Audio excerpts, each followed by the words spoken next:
यहाँ तक सुना था गुरु जी की वाणी में, तो कल सुना था आप लोगों ने कि जो बदकर्म है उनमें तो बदकर्म है ही, उसमें बदकर्म में सत्कर्म छिपा हुआ नहीं होता है, लेकिन सत्कर्म में बदकर्म छिपा हुआ होता है। मनुष्य अज्ञानता में जो भी कर्म करता है उसमें कुछ ना कुछ बुराई, कुछ ना कुछ खराबी उसमें छिपी होती है। मन सोचता है कि अच्छा काम करने में क्या मेरा उसमें खराबी छिपी हुई है, तो बदकर्म उसमें छिपा है कि आप कर्तापन न करते हो, अहंकार करते हो। ज्ञानी हमको कर्मातीत दिखाई देता है, ज्ञान से हम कर्मातीत बनते हैं, कर्म करत होए नहीं करनी। तो ये बताया है कि संसार में आप जैसा भी करोगे उसका वैसा फल आपको मिलेगा, लेकिन गुरु हमारी कर्म की बंधन जंजीरें सारी तोड़ देता है। गुरु हमारी जंजीर को तोड़ ही देता है। आगे बोला गया है कि तू अपने घर में जरूर आ जा, खुदी के बदले खुदा को पा जा। डीप डाइव, गहरी, आप एकदम गहराई में अपनी डुबकी लगाओ, अपने घर में जरूर आ जा। जो हमारा आत्मिक स्वरूप है वही हमारा सच्चा घर है, उसमें अपने निश्चय में आ जाओ। जैसे भी बात चल रही थी कि ज्ञानी अपने निश्चय से मुक्त होता है। बाहर से परिस्थिति कैसी भी हो, आपकी स्थिति अंदर से दृढ़ होनी चाहिए। जब आपकी स्थिति अंदर से दृढ़ होती है तभी आपका निश्चय पक्का। एक बार ठान लिया कि मुझे ऐसे ही चलना है, वो निश्चय पक्का, तब आप मुक्त होते हो। वरना परिस्थितियां तो आपको बार बार गिराने के लिए आएंगी। परीक्षा है ये, बिना परीक्षा के तो ऊंचे उठोगे भी नहीं। बिना परीक्षा के कैसे पास होगी, डिग्री कैसे मिलेगी।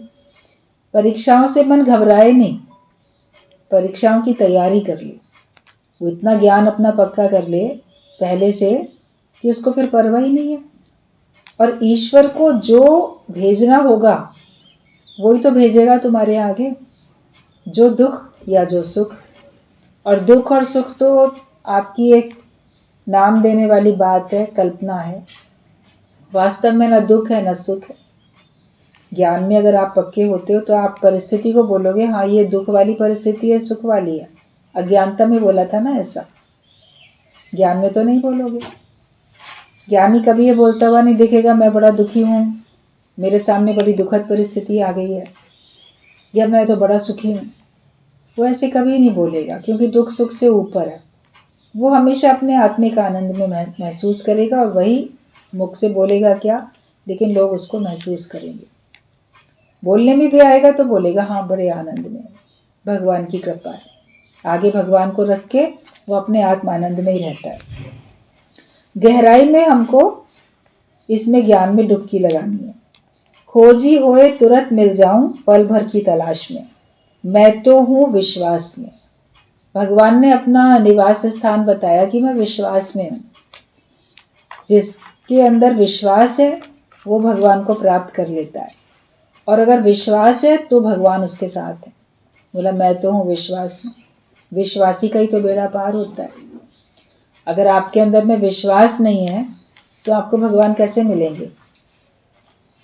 मन बुद्धि चल जाती है, प्रमाण मांगने लगती है। लेकिन जहां भक्ति भाव है, जहां विश्वास है, तो वहां पे प्रमाण की जरूरत ही नहीं होती है कि कोई सबूत दो। आपको पूरा विश्वास है। छोटे बच्चे को अपने माता पिता पे पूरा विश्वास है, तो वो कैसे उनके साथ चलता है। एक एग्जाम्पल सत्संग में दिया जाता है कि पानी का एक जहाज था। वो समुद्र में कहीं एक जगह से दूसरी जगह यात्रियों को लेके जा रहा था।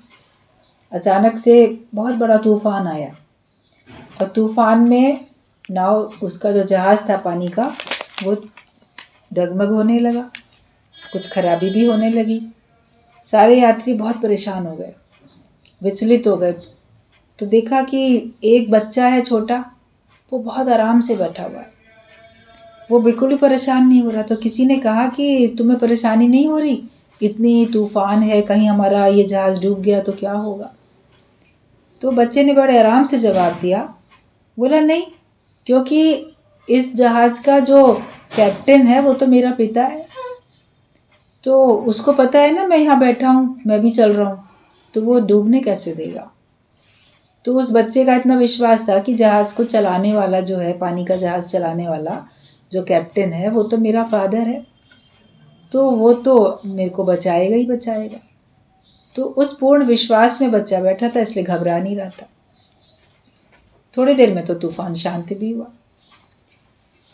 सिद्धांत है कि जैसे वो बच्चा निश्चिंत है कि इस जहाज को चलाने वाला तो मेरा पिता है, वो मुझे डूबने कैसे देगा, उस विश्वास में था तो खुश था। तो भगवान का भक्त भी उस विश्वास में रहता है कि सारे संसार को चलाने वाला, मेरे अपने जीवन को चलाने वाला तो मेरा पिता परमेश्वर है, वो मेरा कुछ बिगड़ने कैसे देगा। मेरा कुछ बिगड़ सकता नहीं, कुछ मेरा नुकसान हो सकता नहीं। उसने सोच समझ के सब काम किया।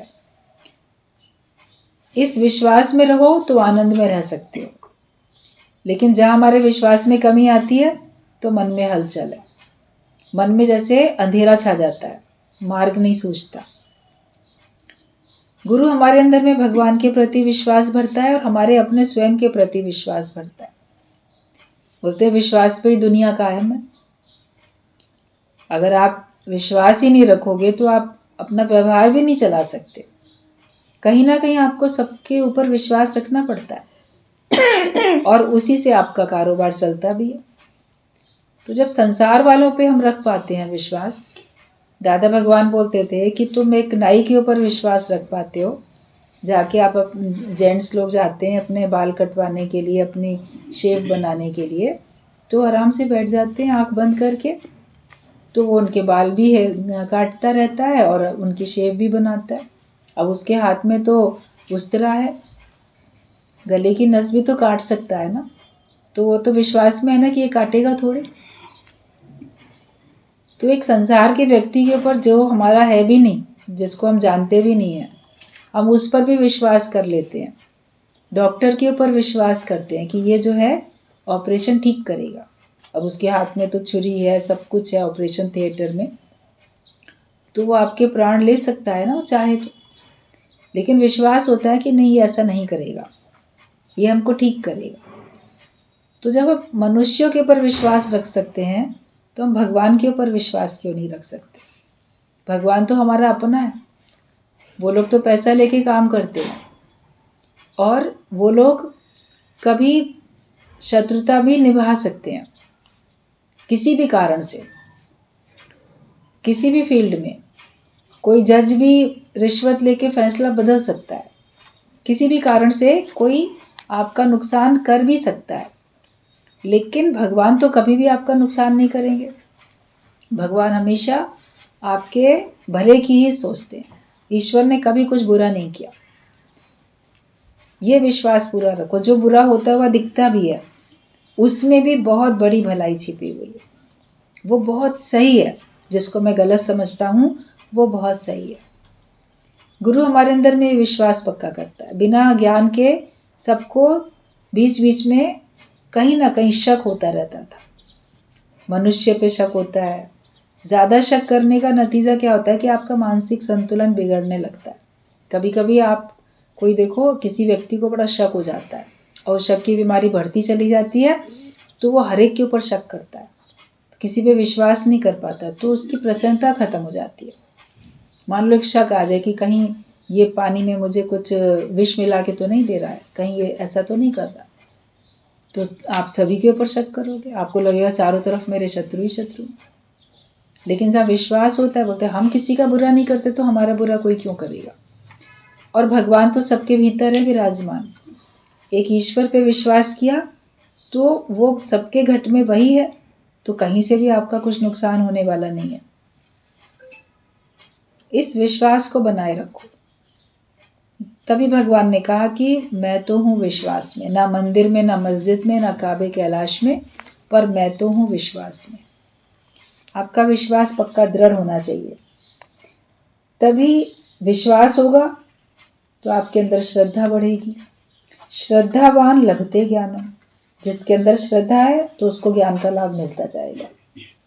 आपको गुरु में विश्वास हो कि वो जो भी ज्ञान सुनाता है या जो ज्ञान मुझे दे रहा है या जो युक्ति मुझे बता रहा है उसमें मेरी भलाई छिपी हुई है। ये ना हो कि इसमें कुछ इसका फायदा है और मेरा नुकसान है। तो विश्वास होता है नहीं, गुरु जो भी कुछ कहता है, जो करता है, मेरी माया काटने के लिए, मुझे निर्बंधन करने के लिए, मेरा योग लगाने के लिए, मेरे जीवन को संवारने के लिए मुझको युक्ति बताता है। तो वो विश्वास होता है तो आपकी श्रद्धा बढ़ती है। फिर खुद अपने जीवन को देख करके गुरु के ज्ञान पे यकीन हुआ है, आप उसका ज्ञान पक्का और भी करते जाते हो, यकीन होते जाता है कि उनके वचनों पे चले तो हमारा जीवन कितना सुंदर बनता चला गया, दुनिया के तापों से हम बचते चले गए। तो ज्ञान का लाभ मिलेगा, श्रद्धा होगी तो ज्ञान का लाभ मिलेगा। शक आता है तो श्रद्धा चली जाती है। किसी एक कमरे में मान लो 2 दरवाजे हैं, या किसी घर में एक मेन गेट है, बैक डोर भी कोई गेट है, पीछे की तरफ भी गेट है। तो अगर एक दरवाजे से शक अंदर आया तो जो श्रद्धा तुम्हारे घर में थी वो दूसरे पीछे के दरवाजे से बाहर चली जाती है। एक ही चीज रहेगी तुम्हारे दिल में, या शक रहेगा या श्रद्धा रहेगी। फायदा किसमें है? शक रखने में तो फायदा नहीं है। शक की दवा तो हकीम लुकमान के पास भी नहीं थी, उसका इलाज कोई नहीं कर सकता। शंकाएं हैं, उसका समाधान ज्ञान से हो सकता है, लेकिन एक शक क्या होता है कि जैसे आपने एक धारणा बना ही ली, वो फिर दूर नहीं होती है, तो उसका कोई इलाज नहीं है, उसको तुम्हें हटाना ही पड़ेगा, कोई दूसरा उसका इलाज नहीं कर सकता। इसलिए श्रद्धा की रूठी हुई देवी बना के देख, अंतःकरण में ज्ञान की ज्योति जला के देख। आप अपने अंदर श्रद्धा बढ़ाते चले जाओ। विश्वास, श्रद्धा बढ़े तो ज्ञान का पूरा लाभ मिलेगा। इतना लाभ मिलेगा कि आपको लगेगा कुछ मैंने मेहनत भी नहीं की और मुझे पूरा पूरा फल मिल गया। गुरु कहता है तू भगवान है, शरीर नहीं है, शरीर नाशवान है। तुम कितने सुंदर हो, अंत में केवल राख की मुट्ठी मिलती है। गुरु का तो ये कहना है कि तुम भगवान हो, मानना मान तू है भगवान। और कितने भी तुम्हारा शरीर सुंदर हो, बलशाली हो, बलिष्ठ हो, पैसे वाला हो, आपका जीवन कैसा भी हो, आप राजा हो, आपके पास बहुत कुछ है, लेकिन ये शरीर तो नाशवान है। आखिर ये तन खाक मिलेगा और अंत में क्या बचता है? एक राख की ढेर बचती है। आप शमशान घाट में जाके देखो तो वहां पर आपको राख की ढेर ही नजर आएंगी। आप नहीं सोच सकते कि ये जो राख है ये किसी राजा का यहाँ पे शव जलाया गया, या किसी सेठ का, या किसी गरीब का, किसी ब्राह्मण का, कि किसी शूद्र का, किसका आप नहीं कह सकते। राख तो सबकी एक बराबर हो जाती है और सब वही राख की ढेर बन जाते हैं।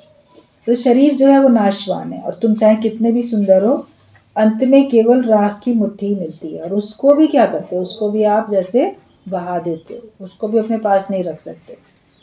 और राख की ढेरी भी तो किसी काम में नहीं आती है। लकड़ी की राख होगी, कंडे की राख होगी, आपके बर्तन मांजने के किसी और काम में आ सकती है, लेकिन मृत शरीर की जो राख होगी उसका आप कुछ उपयोग नहीं कर सकते। उसको आपको अपने से हटाना पड़ता है। भले वो फिर पानी में जाती है, वहां से फिर मिट्टी में मिलती है, फिर उसी में उसका 5 तत्वों में लीन हो जाते हैं, क्योंकि मिट्टी से बना तो मिट्टी का तत्व मिट्टी में मिल जाता है। आप तो कोई काम नहीं ले सकते ना उससे। तो शरीर जब तक है उससे हम काम ले लें। जीवित है तो बहुत कुछ कर सकते हैं और उसका हमें भी अच्छा लाभ मिलेगा, दूसरे को भी। शरीर सांसे की डोर खत्म हुई, उसके बाद काम खत्म, फिर आप कुछ नहीं कर सकते। तो जो करना है आज ही तू कर ले, क्यों कल पे रखता है? कल किसने देखा? अपनी ओर से किए जा तू जग में भलाई का ही काम। कभी कभी मनुष्य के अंदर में ऐसे विचार उठ जाते हैं कि मेरा आज दिन तक किसी ने भला नहीं किया, मेरे मार्ग में सबने कांटे बिछाए हैं, जगत में किसी ने मेरे संग अच्छाई नहीं की, तो मैं भी किसी के साथ अच्छाई नहीं करूंगा। मेरी किसी ने मदद नहीं की तो मैं भी किसी की मदद नहीं करूंगा। ऐसी धारणा अज्ञानता में बन जाती है लोगों की। लेकिन गुरु के पास जब आते हैं तो गुरु बोलते हैं कि अज्ञानियों से तुमने ज्ञानवान वाले व्यवहार की उम्मीद की क्यों? वो वैसे ही करेंगे। उनके व्यवहार ने तुमको हर्ट किया, उनके व्यवहार से तुम दुखी हुए, तो तुम अपना व्यवहार ऐसा रखो कि तुम्हारी वजह से दूसरा दुखी ना हो। दूसरों ने अच्छा नहीं किया, तुम खुद कहते हो लोगों ने अच्छा नहीं किया मेरे साथ, तो वही काम तुम भी कर रहे हो, तो तुम्हारे लिए भी तो लोग वही धारणा बनाएंगे, तुम्हारे लिए भी तो लोग वही बात कहेंगे कि इसने हमारे साथ अच्छा नहीं किया। हमें सबके साथ अच्छा करना है, किए जाए तो जग में भलाई का ही काम, तो तेरे दुख दूर करेंगे राम। हम अच्छा कर सकते हैं तो हम क्यों ना अच्छा करें। जो भी हम किसी की मदद कर सकते हैं वो हम मदद करें। ज्ञानवान तो अपना नुकसान करके भी दूसरे की मदद कर देता है, लेकिन आप अपना नुकसान जहां नहीं हो रहा है वहां भी मदद करने से कतराने लग जाते हो, क्योंकि मन में अज्ञानता है, जीव भाव है। ज्ञानवान ये नहीं सोचता, वो सोचता है कि अगले का लाभ हो जाए, अगले को भला हो जाए, उसका कुछ नुकसान ना होने पाए। I may die that you may live. हम अपना नुकसान भी अगर मान लो हुआ, अपना समय देना पड़ा, सर्दी गर्मी में किसी के पास जाना पड़ा, लेकिन अगले को तो खुशी मिली, उसके बाद तुम्हें भी खुशी मिलेगी। जब दूसरे के आप देखोगे मुख पे मुस्कुराहट है, चमक है, तृप्ति है, किसी को खुशी देने के बाद आपको वास्तव में खुशी मिलेगी। तो यही काम हमको करना है। वो जीवित ही कर सकते हो, तभी जीवित रह के अच्छा काम करोगे तो पूजनीय भी बनते जाओगे। बचपन, जवानी, बुढ़ापा और चौथी अवस्था मौत है। 3 अवस्थाएं सबको फिर भी पसंद आती हैं, लेकिन चौथी अवस्था पसंद नहीं आती। मन सोचता है ये आए नहीं, तो ऐसा तो हो ही नहीं सकता ना। जो जन्मा है उसका अंत जरूर होगा। शरीर ने जन्म लिया है तो शरीर मृत्यु को प्राप्त जरूर होगा। तो ये चौथी अवस्था मौत है। कोई मरता भी नहीं है। नहीं मम्मी, मुझे उसका जो मन की दीवार है, तो बताया कि मरता भी कोई नहीं है, केवल चेंज होता है। देयर इज नो डेथ, मृत्यु है ही नहीं, सिर्फ परिवर्तन है। और परिवर्तन से घबराना कैसा, परिवर्तन से डरना कैसा? परिवर्तन तो होगा ही होगा। बचपन से लेके शरीर एंड तक, जब तक आपका जीवन है, उसमें हर पल परिवर्तन हो रहा है। इतना स्लो उसमें होता है कि हमको परिवर्तन एकदम से दिखता नहीं है। कोई बहुत दिनों बाद आपको देखेगा तो उसको परिवर्तन दिखेगा, लेकिन आपको नहीं दिख रहा है, और काफी समय के बाद आपको दिखता है। परिवर्तन तो हर पल हो रहा है। तो शरीर में भी परिवर्तन है, तो इस परिवर्तन से फिर घबराना कैसा? ये सबके साथ है। अगर शरीर ने जन्म लिया है तो मृत्यु सबके साथ है। बचपन है तो यंग एज सबको आनी है। ऐसा नहीं है कि कोई गरीब है तो बच्चा बच्चा ही रह जाएगा, बड़ा नहीं होएगा। वो बड़ा भी होगा, यंग भी होगा, और फिर यंग के बाद वो ओल्ड भी होगा। ये नहीं कि कोई अमीर है तो वो ओल्ड नहीं होएगा। कोई कितना सोचे कि मेरे पास बुढ़ापा नहीं आए, मगर शरीर पे तो आएगा ही आएगा। फिर कोई कितना भी सोचे कि मुझे मृत्यु ना आए, तो वो होनी ही होनी है। केवल ये परिवर्तन है।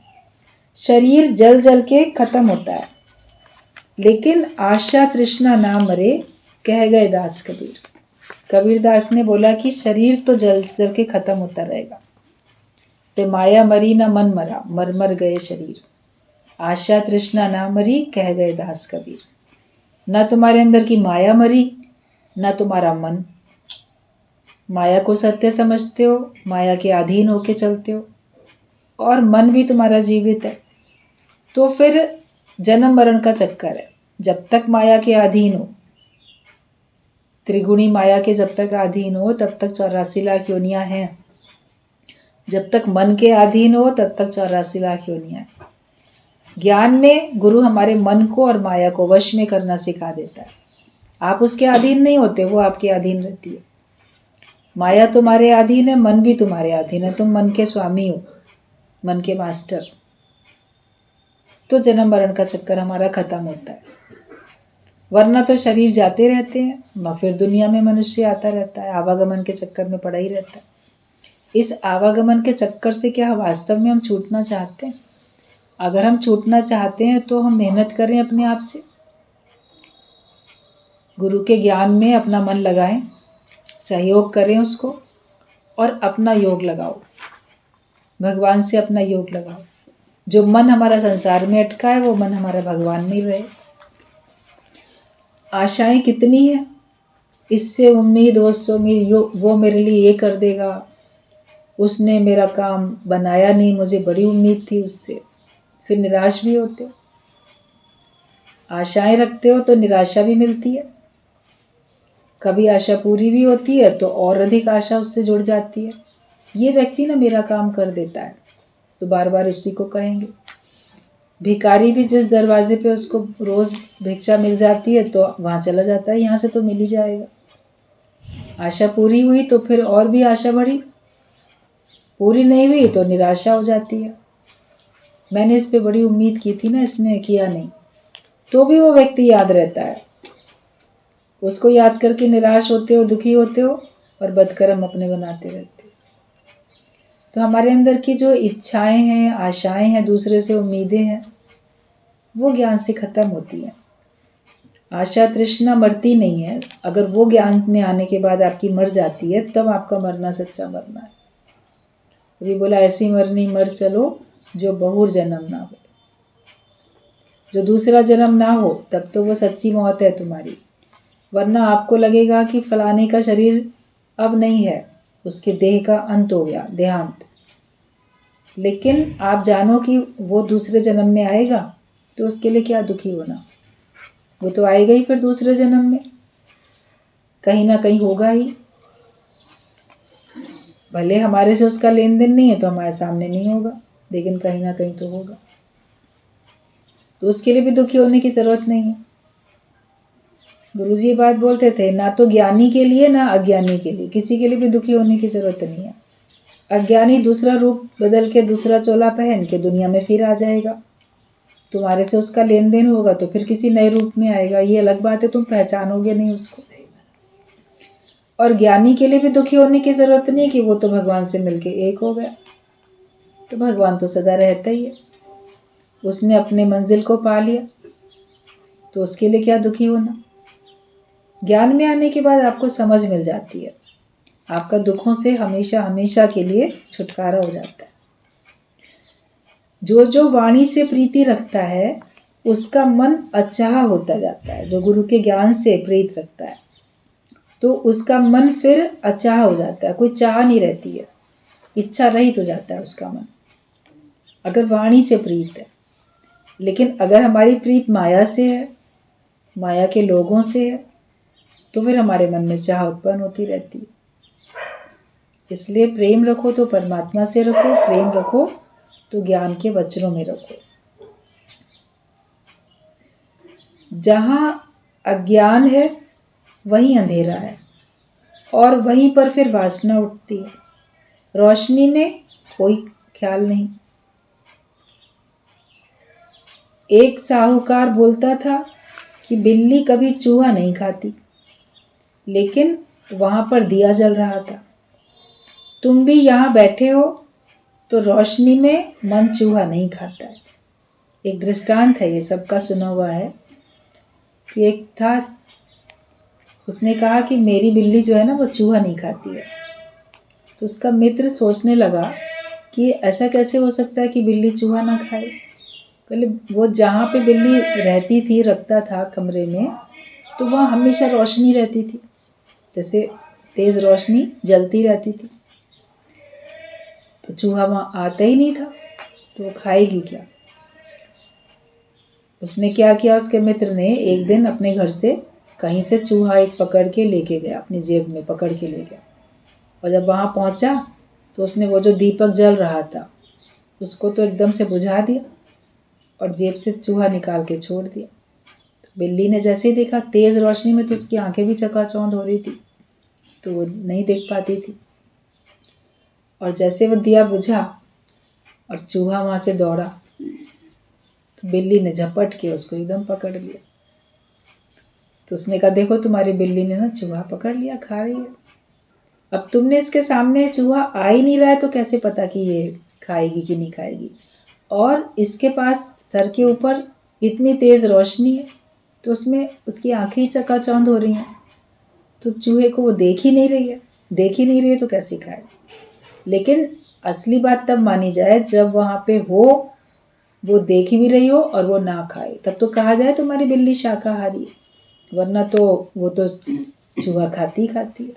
तो इसका सिद्धांत बताते थे कि हमारा मन भी जब सत्संग में है तो यहाँ पे ज्ञान का बहुत तेज प्रकाश है, जैसे ज्ञान का सूर्य उदय हो चुका। अब सूर्य की तरफ अगर आप देखोगे तो आपकी आंखें चकाचौंध होंगी, तेज रोशनी में आपको एकदम से चकाचौंध होती है, कुछ देख नहीं पाते हो।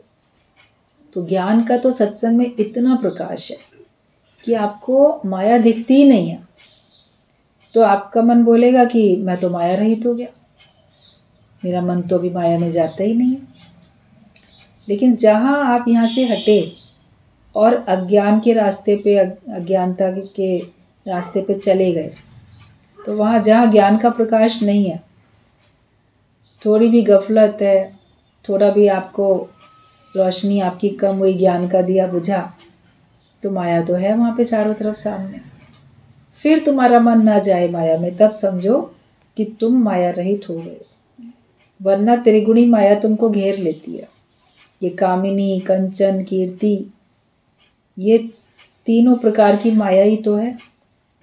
सतोगुणी, रजोगुणी, तमोगुणी सब माया ही तो है। कोई ना कोई कारण सामने आता है और हम उसमें आसक्त हो जाते हैं, उसमें अटक जाते हैं, मन उसकी कामना करने लगता है। तो समझो कि जैसे बिल्ली ने चूहा खाया, वैसे हमने भी कामना की उसको पाने की। तो हमारे में और उसमें क्या अंतर? कारण सामने आए और फिर तुम उसमें ना अटको, तब समझो कि तुम ज्ञानवान हो। तो परिस्थितियां आती रहती हैं, भगवान तुम्हारे सामने कारण भेजते रहते हैं, तुम्हें अपनी स्थिति का पता चलता है। पहले बड़ी जल्दी दुखी होते थे, पहले बड़ी जल्दी उसमें लिप्त होते थे, अब आपको ब्रेक लगानी पहले ही आ जाती है, तो फिर आपका मन माया में फिर जाता ही नहीं है। तो जब आपके अंदर ज्ञान है तो रोशनी है, तो इच्छा वासना नहीं उठेगी। पर जहां अज्ञान का अंधेरा आया तो वहां फिर वासना उठती है। अंधेरे में सब पाप होता है, सत्संग में तो ज्योति जल रही है, काम, क्रोध, लोभ, मोह कुछ नहीं होता है। गुरु ज्ञान का दीपक मन मंदिर में हर वक्त जलाना पड़ता है, हर वक्त हमको जलाना पड़ता है अपने मन के मंदिर में ज्ञान का दीपक। सत्संग से हम अपने मन का दिया जला के तब उठ के जाते हैं, बुझी हुई हम मशाल लेके आते हैं, यहाँ से हम अपनी मशाल जला के जाते हैं। तो भगवान ने बोला है कि ये ज्ञान का दीपक जलाओ और फिर इसको वायु रहित स्थान में रखो, जिससे कि ये बुझे नहीं।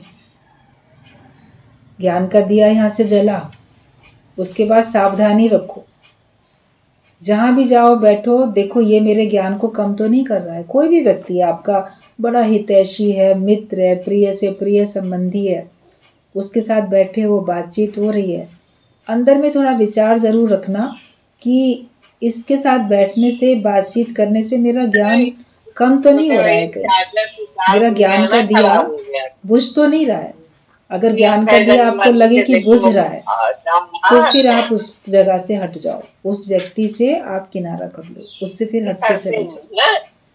तो हर वक्त ज्ञान का दिया हमको हर वक्त जलाना पड़ता है। इनको मीटिंग से आउट कर दो जिनका ये खुला हुआ है। कमलेश, दीपक मन मंदिर में हर वक्त जलाना पड़ता है। ज्ञान का दीपक हमको अपने मन के मंदिर में हर वक्त जलाना है। ऐसा नहीं कि अभी जलाया फिर नहीं जलाया। बाकी दिया तो जब सूर्य अस्त हो जाता है तो आप जला लेते हो रोशनी करने के लिए, अंधेरा हुआ आपने रोशनी की, दिन में तो बंद कर देते हो। मगर अपने जीवन में रोशनी हो या अंधेरा हो, मतलब दुख हो या सुख हो, ज्ञान का दीपक जलता रहना चाहिए, चाहे अज्ञानता में है या ज्ञान में है, दुख में है कि सुख में है, किसी भी द्वंद्वी जोड़े में है, दिन में है कि रात में, हमको ये दीपक हमेशा जलाए रखना है। सुख का सवेरा बोलते हैं ना, दुख की रात बोलते हैं। ज्ञान तो हमें दोनों ही समय चाहिए, वरना सुखों में तुम भूलोगे भगवान को और या दुख में भगवान को भूलोगे। तो हर वक्त हमको चलाना पड़ता है। साकार रूप में भी गुरु है और अंदर सतगुरां दा डेरा, अंदर ज्योत जगती। साकार रूप में बाहर से भी गुरु सामने है और अंदर ज्ञान के रूप में गुरु हमारे सामने है। अंदर आपको लगेगा प्रत्यक्ष मैं उसके दर्शन कर रहा हूँ ज्ञान के रूप में। तो अंदर सतगुरां दा डेरा कैसे है अंदर, कि वो हमारे अंदर ख्यालों में भी है और ज्ञान के रूप में वो हमारे अंदर बसा हुआ है और अंदर हमारे ज्ञान की ज्योत जलती चली जा रही है। तो इस ज्योत को जलाए रखो, इसमें श्रद्धा और विश्वास का तेल हमेशा पड़ता रहे। जो शुरू में बात चल रही थी, श्रद्धा और विश्वास हो, वो होगा तो आपका ज्ञान का दिया बुझेगा नहीं। और वायु रहित स्थान में हमको बैठना है, जहाँ पे लोग हमारे ज्ञान को कम करने की कोशिश करें, हमारा अंतर्मुखता से हमको बहिर्मुखता में लाने की कोशिश करें, उन लोगों के साथ थोड़ा सा परहेज। जितना ज़रूरी हो उतनी बात की, बाकी हट गए। अपना ज्ञान उनको बताने की कोशिश की, उन्होंने समझा तो अच्छी बात है, नहीं समझा तो आप अपने आप को हटाते जाओ। तो ये वायु रहित स्थान, जब ऐसे हमारा सावधानी का अपना जीवन चलेगा तो आपका ज्ञान का दिया फिर कभी भी बुझेगा नहीं। तो इसको हर वक्त जला के रखो, बाहर भी गुरु का संग और अंदर भी गुरु को अपने अंदर में हम विद्यमान रखें, तब हमारे सारे कार्य अच्छे होते चले जाएंगे। ठीक है।